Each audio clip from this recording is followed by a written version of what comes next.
স্থানীয় প্রতিবেদনে বলা হয়েছে, আরজি কর হাসপাতালের প্রাক্তন অধ্যক্ষ সন্দীপ ঘোষের বিরুদ্ধে ৭ বছর আগে হংকংয়ে একজন নার্সিং ছাত্রকে শ্লীলতাহানির অভিযোগ আনা হয়েছিল।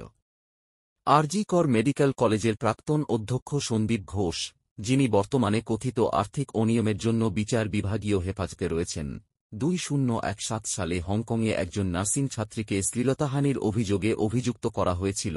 একটি স্থানীয় সংবাদ প্রতিবেদন এখন ভাইরাল হচ্ছে। হংকংয়ের দৈনিক সংবাদ মাধ্যম সাউথ চায়না মর্নিং পোস্টের একটি প্রতিবেদন অনুসারে, একজন পুরুষ নার্সিং ছাত্র সন্দীপ ঘোষকে তার বাম নিতম্বে চাপ দেওয়ার এবং তার গোপনাঙ্গ স্পর্শ করার চেষ্টা করার অভিযোগ করেছেন। সরকারি হাসপাতালে পোশাক বদলানোর সময় এ ঘটনা ঘটে। সেই সময় সন্দীপ ঘোষ হংকংয়ে একটি ক্লিনিক্যাল সংযুক্তি প্রোগ্রামে অংশ নিচ্ছিলেন, রিপোর্টে বলা হয়েছে।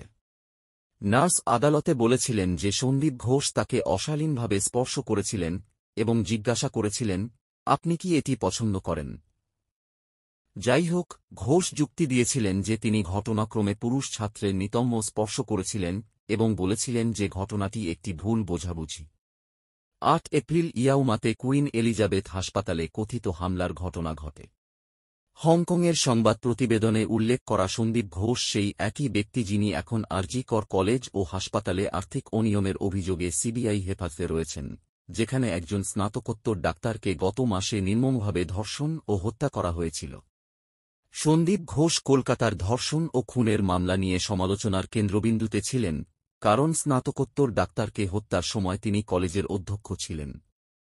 ঘোষ অভিযুক্তের মৃতদেহ পাওয়া যাওয়ার একদিন পরে অপরাধের দৃশ্যের কাছাকাছি এলাকাটি সংস্কারের নির্দেশ দিয়েছিলেন, যার ফলে প্রমাণ ধ্বংস হওয়ার সম্ভাবনা রয়েছে। এনফোর্সমেন্ট ডিরেক্টরেট দ্বারা পরিচালিত একযোগে তদন্তে ঘোষের বিরুদ্ধে অধ্যক্ষ হিসাবে তার মেয়াদকালে কলেজে আর্থিক অনিয়মের অভিযোগ আনা হয়েছে, যখন তিনি তহবিল চুরির অভিযোগ করেছেন। ৯ আগস্ট আরজি কর মেডিকেল কলেজের সেমিনার হলে ১ বছর বয়সী এক জুনিয়র ডাক্তারের মৃতদেহ পাওয়া যায়। ময়নাতদন্তের রিপোর্টে ধর্ষণ ও হত্যার চিহ্ন পাওয়া যায়। ভুক্তভোগীর পরিবার হাসপাতাল কর্তৃপক্ষকে অপরাধ ধামাচাপা দেওয়ার চেষ্টা করার অভিযোগ করেছে। প্রাথমিকভাবে বাবা মাকে বলেছিল যে তাদের মেয়ে আত্মহত্যা করে মারা গেছে।